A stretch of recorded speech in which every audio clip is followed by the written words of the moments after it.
Hello again, I am Blunty. Now, before you watch this video or comment on this video, I want two things from you. First, don't knee-jerk comment based on the title or what you think I'm going to say. Please watch it, listen to what I'm saying, then think, then leave a comment. The issues here in particular tend to make some types of people spurt out all kinds of stupid shit before engaging their brain. So please do me a huge favor and just absorb all the info here before hitting post comment. The second thing you can do for me is go ahead and watch a video I've linked for you in the description. It's from ReviewTechUSA, a channel I'm quite sure many of the people who come to my channel will be very familiar with. I watch him all the time myself. He's got a good head on his shoulders and is generally calm and eloquent in his videos about the video game industry and the people and news around it. I also happen to know Rich, the guy behind ReviewTechUSA, is a subscriber of mine. No idea how often he watches, but I have seen him comment occasionally. Outside of that, though, we've had no real contact. Anyway, he just published a video called "What's the Point of a Transgender Character in Assassin's Creed?" And in that video, he talks about the issues surrounding the news that one of the NPCs you deal with in the new Assassin's Creed game is transgender. So again, please watch that video, then come back here with the context of what he said in his own words, because from here on in, I'll pretty much be paraphrasing. So, Rich's stance on having representative characters who are lesbian, or gay, or bisexual, or transgender, or LGBT, if you like the world's clumsiest acronym, and his stance is, well, it's a bit backhanded. It's a lot backhanded, actually, and it's a bit ignorant even, which really isn't a word I very often associate with Rich, ever. So in the video he goes on about how he's much more open-minded than he used to be, about transgendered people in particular, but in general about the LGBT community. Rich says he's okay with them, they've officially got his permission to exist. He says he hasn't got a bigoted bone in his body when it comes to these folks, and I believe that he believes that. But an argument he repeated 3 or 4 times, in fact, in his video on the issue of whether or not including the likes of queer and transgender characters in video games was troubling. Basically, what he said was he's perfectly fine with it, if there's a reason for them to be included in the story. He feels that it's wrong, and I quote, to shoehorn in characters like this, that would be characters with sexualities and gender identities other than hetero.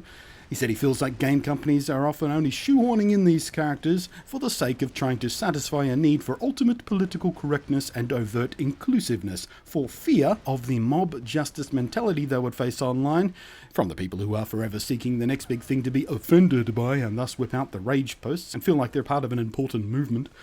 And that's true, people online do really fucking love it when they've got something to be offended by, because it lets them merge with the mob and pretend they're doing something politically aware to make the world a better place by being angry little shit stains on Twitter at a company because you can't play as a woman or something in their new game. And the ReviewTechUSA channel loves to bait these people. He says he doesn't, he disparages their behaviour all of the time, but make no mistake, he baits them repeatedly. It's good for the channel, it drives comments. And that is a legitimate way to go about things, that's fine. But it's this kind of attitude that Rich blames for companies feeling like everything has to be included, even if it doesn't fit into the story. In this context, the everything he's talking about is anything not heterosexual. He said the inclusion of these characters is just companies covering their asses to try and stop people being offended by the lack of these types of people. He then repeats a few more times that he's perfectly okay with these character inclusions if there's a reason for a transgender or gay character. And by extension of that logic, there has to be a good reason for a character to be a female too, presumably. See, here is the sickening poison of this seemingly open-minded but ultimately ignorant and closed-minded and frankly socially toxic attitude. By its own reasoning, it dictates that the default, standard, regular and normal thing for a character to be is a heterosexual male, and any deviation from that has to be accompanied by a quote-unquote good reason. Here's the thing, Rich. Gay men, lesbian women, transgendered men, transgendered women, and bisexuals don't need your permission to exist in the real world or in a work of fiction. They don't have to justify their existence to you with a good reason. These people are just people. They are who they are, just like I'm a fat white guy, as I believe you are too, Rich.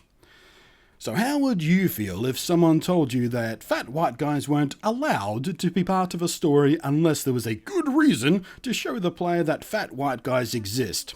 A concise explanation of why they're fat, an excuse, a justification for their belly. I mean, surely, as a white guy, the default standard for humanity, it's their responsibility to be strong and fit and thin and toned.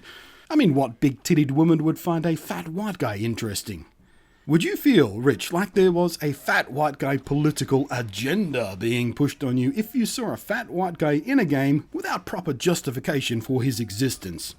Would you claim that his wobbly inclusion in the story was just so other fat white guys playing the game weren't offended that they weren't being represented strongly enough in the media? You demanding there be a good reason in the story for a transgender person to even exist is abusive, it is hateful, and it is bigotry. You are, in effect, telling these people, most of whom have fought for their entire lives just to feel like they belong, like they're okay, like they don't have to fucking justify who they are to straight white guys like us who feel like we should be considered the standard by which every other person should be measured against as deviations from us, that they need your permission and approval to be represented in fiction. Lesbian, gay, transgender and bisexuals and every other shade of grey in the sexuality and gender identity spectrum exist, Rich. They exist in the real world without your permission as real people who owe you no explanation for who and what they are. And having them represented in a work of fiction should ask for no more of a good reason to even exist than they do in the real world. The people who include non-cisgendered hetero male characters in fictional works should be allowed to do so without having to fucking justify it to anybody. For example, I don't ask the lesbian couple in my building to tell me why they should be allowed to live here and remind me constantly that some women like other women as much as I do. Mind blown. I don't demand that the gay bloke working down at the bookstore rationalise his job choice of bookstore guy instead of something more predictably and acceptably stereotypically gay like interior decorator or hairstylist.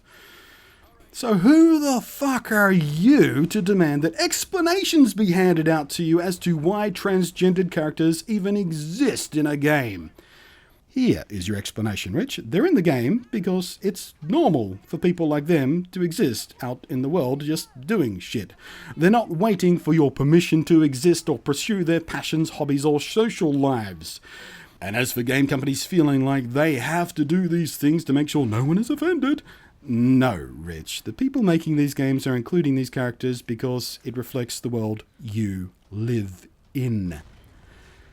Including LGBT characters isn't a fucking surrender to mob demands. It is not a political statement. In fact, it's the opposite. Having a game only filled with hetero macho men and big-breasted chicks who slink about like the whole world is turning them on, that's a political agenda. That's the misleading statement. That's the lie being told to people to make them think tough guy protagonist and sexy chicks ready to fuck them is what should be considered normal. That's bigotry. You are not as open-minded as you think, Rich. And don't get me wrong, I like you, Rich, and I very much enjoy the content you produce on ReviewTechUSA, and I personally loathe and have avoided for many, many years now this exact kind of video I'm making right now, where I argue via video with another YouTuber's opinions. It always felt petty and more than a bit ridiculous, and I'm sorry for that. But as you can tell, it smacked one of my hot buttons pretty solidly right in its face. I know someone who saw no other option but to take their own life because living in a world that unceasingly demanded that they justify their own existence in it was all too much to cope with, on top of already feeling like their own body was a betrayal of their heart. Attitudes like yours, self-entitled hatred disguised in a costume of acceptance, so you can run around telling people how open-minded you are, how not bigoted you are, and how you're okay with the gays, so long as they have a good reason to remind you they exist.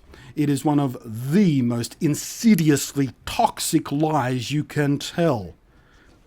It is revolting, it is disgusting, it is repugnant in every way. And I'm telling you right now, it damages innocent people severely. So, I've had my say. I'm going to leave you now. Thank you very so much for watching. I hope you're going to leave a reasoned and thoughtful opinion, whichever way on the topic you come down. Just try not to be a hateful cunt about it, please. Thanks for watching. I am Blunty, and I will catch you next time.